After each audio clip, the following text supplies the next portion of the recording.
Istaghfiru li akhikum wasalu lahu tathbit. Istaghfiru, mintakanlah ampun li akhikum untuk saudara kalian si mayit.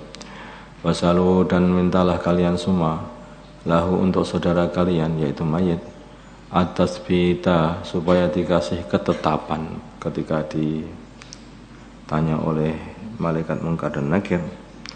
Fa innahu, maka sungguhnya saudara kalian si mayit al-ana, sekarang ini yus'alu, sedang ditanyai oleh malaikat Munkar dan Nakir. Rawahu Abu Dawud.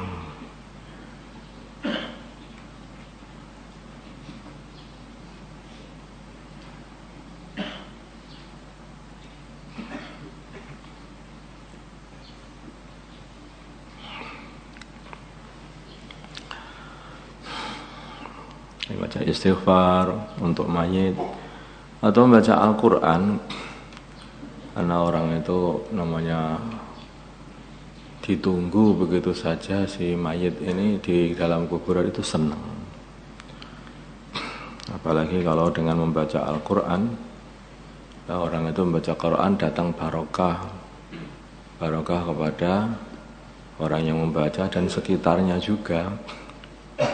Dan lagi pula orang kalau dibacakan Al-Quran itu akan ada rasa yaitu ketenangan.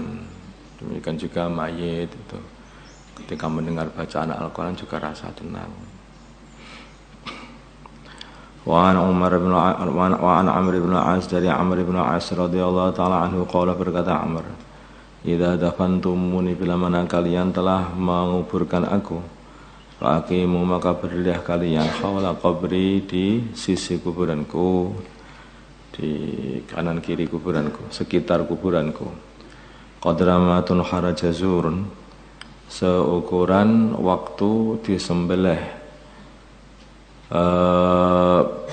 kambing. Wa yuqasamu, dan dibagi-bagikan lahmuha, dagingnya kambing. Hatta asta'nisa bikum, sehingga saya bisa merasakan ketenangan dengan hadirnya kalian. Namanya orang itu baru dikubur di dalam kuburan, kemudian mau didatangi malaikat Munkar dan Nakir, itu ya ketakutan luar biasa. Tapi kalau ditemani di dekat situ itu ada orang-orang yang berdiri di dekatnya kuburan itu, maka mayit pun juga merasakan nanti satu ketenangan. Begitu tenang nanti ketika menjawab pertanyaan-pertanyaan akan bisa dijawab dengan leluasa, dengan mudah. Orang itu walaupun tahu, tapi kalau nggak tenang itu kan yo lali kabeh hafal-hafalane gitu maksudnya. Makanya itu perlu ada rasa ketenangan, sehingga Amr bin As ini meminta supaya jangan pergi dulu, ditunggu dulu aku nanti, biar aku sampai tenang. Wa alama, dan sehingga aku tahu, mada apa uraji'u bihi, mada apa uraji'u bihi, aku menjawab dengan perkara itu, Rasulullah Rabbi, utusan Tuhanku, utusan Tuhanku, yaitu malaikat Munkar dan Nakir maksudnya. Rawahu Muslim, sehingga ketika tenang aku tahu apa yang harus aku jawab kepadanya. Rawahu Muslim. Waqad sabaqa, dan telah lewat bitulihi, dengan panjangnya hadis. Itu loh, hanya ditunggu saja itu sudah mendatangkan ketenangan kepada mayat. Apalagi kalau yang nunggu ini dengan membaca Al-Quran, lebih-lebih mendatangkan ketenangan. Kalau mungkin orang mengatakan, ya yang mendapat ketenangan kan yang baca, yang lain kan enggak. Loh, enggak. Kamu yang baca, sekitarnya itu yang dengar bacaan Al-Quran juga akan tenang itu. Maka ada seorang sahabat yang membaca Al-Quran ketika sholat, maka sampai para malaikat yang dengar bacaan ini turun dari langit. Beliau katakan bahwa saya lihat lampu-lampu dari langit itu kok turun, banyak lampu-lampu turun, sehingga binatang saya ini ketakutan. Sedangkan binatang ini, kendaraan saya ini didekatnya anak saya yang sedang tidur. Maka terpaksa saya batalkan sholat saya, sehingga lampu-lampu itu pun juga hilang. Dilaporkan kepada baginda Nabi seperti itu. Maka Nabi mengatakan itu adalah malaikat sakinah, turun karena mendengar bacaan Al-Quran, surat Kahfi pada waktu itu yang dibaca. Itu loh malaikat sana itu jauh, ini mayat dekat sini ya, dekat. Maka lebih-lebih bisa mengambil manfaat dari bacaan Al-Quran. Minimalnya manfaatnya itu adalah merasakan ketenangan mendengarkan bacaan Al-Quran.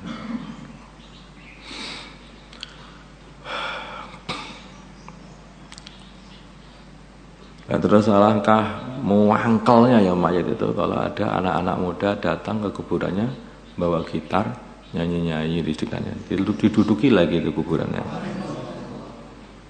Ada juga, saya pernah melihat itu.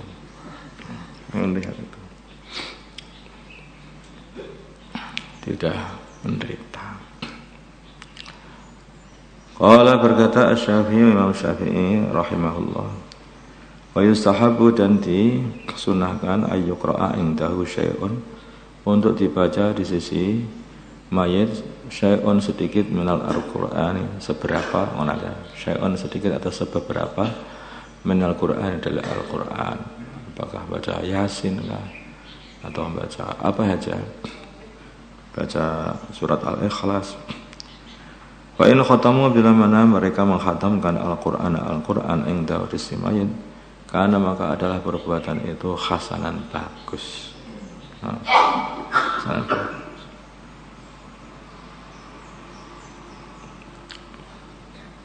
Baca Quran sahatam.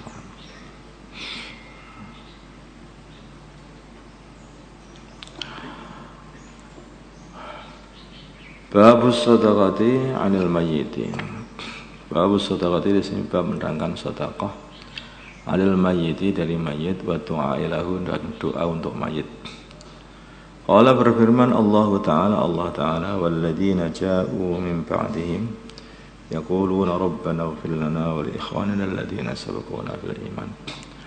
Walladzina, dan orang-orang ja'u yang mereka datang min ba'dihim setelah mereka, yaquluna, mereka berkata, Rabbana, wahai Tuhan kami, ighfir lana, ampunilah kami, wal ikhwanina, dan ampunilah saudara-saudara kami, alladzina sabaquna bil iman, yaitu orang-orang yang telah mendahului kami dengan iman. Wa ana Aisyah, dari Sayyidah Aisyah radhiyallahu ta'ala anha, anna rajulan, seorang laki-laki, qala berkata laki-laki itu lin Nabi, kepada baginda Nabi Muhammad sallallahu alaihi wasallam. Kata dia, inna ummi, sungguhnya ibuku, uftulitat, mati mendadak. Uftulitat, mati mendadak, nafsuha, dirinya ibuku. Wa uraha, dan aku kira ibuku, lau takallamat, kalau dia masih sempat untuk bicara, tasaddaqat, maka dia akan bersedekah atau berpesan untuk sedekah. Fahallaha, apakah bagi ibuku ajrun, pahala, in tasaddaqtu anha, bila mana aku bersedekah untuk ibuku, untuk menggantikan ibuku. Qala, maka berkata baginda Nabi, na'am, bersabda baginda Nabi, na'am, ya, muttafaqun alaih. Nanti sedekah ini nyampe, kamu sedekah untuk orang tuamu walaupun sudah mati, maka pahala sedekah itu masih bisa didapati oleh orang tuamu.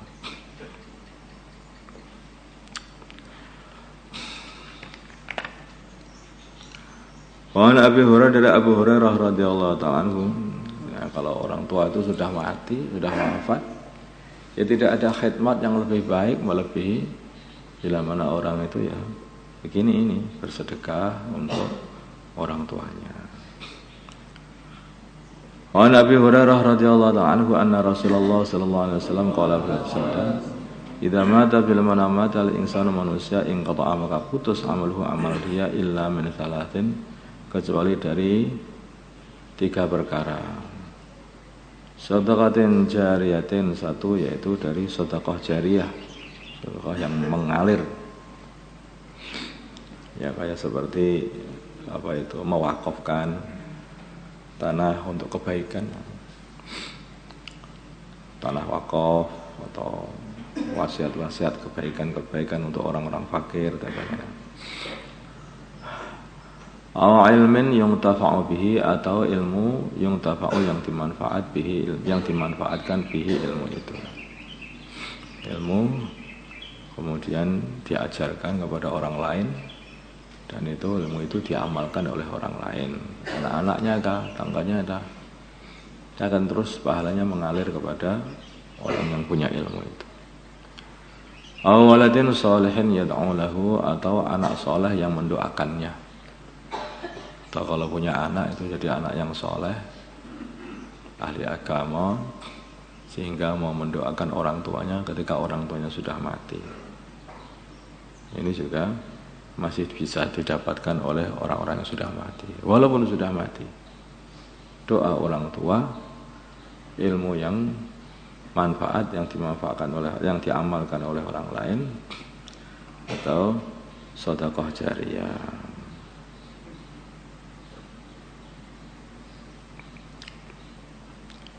Di antaranya juga orang mungkin seperti Imam Nawawi ini, membuat kitab Riyadhus Shalihin. Ya coba, ini dibaca ini sama orang-orang setelahnya, matinya udah tahun sana jual, dapat pahala terus. Saya nggak ngarang kitab bagaimana, ya dakwah, dakwah lah, mau dakwah ngajak orang, dia nanti kenal mau sholat. Kemudian ngajari anaknya sholat, anaknya lagi ngajari cucu-cucunya nanti sholat, ngajari lagi. Loh, itu pahala. Para sahabat itu kan juga nggak ngarang kitab, ya. Tapi mereka menyampaikan ilmu itu kepada umat sampai hari sekarang. Selagi masih ada orang yang mengamalkan agama, mereka dapat pahala. Nanti tidak harus jadi pengarang kitab juga, tinggal mau dakwah itu. Makanya jangan henti-henti sampaikan kebaikan, mana aja sampaikan kebaikan. Mungkin ada 1-2 orang yang masih mau mendengarkan kamu, kemudian mengamalkan apa kebaikan yang kamu sampaikan itu. Nanti walaupun kamu sudah mati pun, maka kamu masih dapat pahalanya. Rawahu Muslim. Namanya hidup di dunia ini pinter-pinteran aja. Kalau orang itu pinter itu kelihatannya biasa-biasa aja, tapi ternyata hasilnya itu nanti di akhirat luar biasa. Nah kelihatannya kamu biasa aja, kok banyak sekali ya pahala yang kamu peroleh. Masalahnya saya itu punya ilmu sedikit tetapi tak sampaikan kepada orang lain. Jangan kamu punya ilmu banyak tapi enggak pernah nyampaikan kepada orang lain, maka aku beruntung. Nah, aku juga punya, aku juga sedekah banyak, kenapa hasilnya kok sedikit? Saya itu enggak punya duit, sedekah saya sedikit, tetapi saya jaga betul sedekah itu, sehingga walaupun sedikit terus dipelihara oleh Allah menjadi sak gunung Lawu, sak gunung Semeru. Tetapi kamu sudah banyak, sudah dapat banyak, kamu enggak kamu jaga, kamu buat gonjeng orang sana, gonjeng orang sini, habis kamu akhirnya. Tinggal sedikit, itu saya masih tertinggal, untunglah kan. Jadi ini pinter-pinteran masalahnya itu pinter-pinteran namanya amal itu. Kalau kita ini sudah amalnya sedikit, gonjengnya banyak, kosong blong di sana nanti, habis nggak punya apa-apa. Orang-orang yang amalnya banyak saja kalau dibuat gunjing, tahu-tahu di sana itu mendapati kerugian yang luar biasa. Makanya dijaga. Di samping orang itu bisa amal, juga harus jaga amal. Ada orang kelihatannya biasa, tetapi punya amal jariyah tadi. Lah dikubur kalau sudah dikubur masih mendapat terus. Bangun dari kubur banyak amalannya, kayak umurnya 100 tahun. Kayak umurnya 1000 tahun. Karena apa? Ya karena dia mempunyai jariah, membuat sumur kah yang dimanfaatkan oleh orang-orang Islam, ya. Membuat madrasah kah? Atau membuat apa aja kebaikan-kebaikan yang akhirnya terus dimanfaatkan terus oleh orang-orang setelahnya.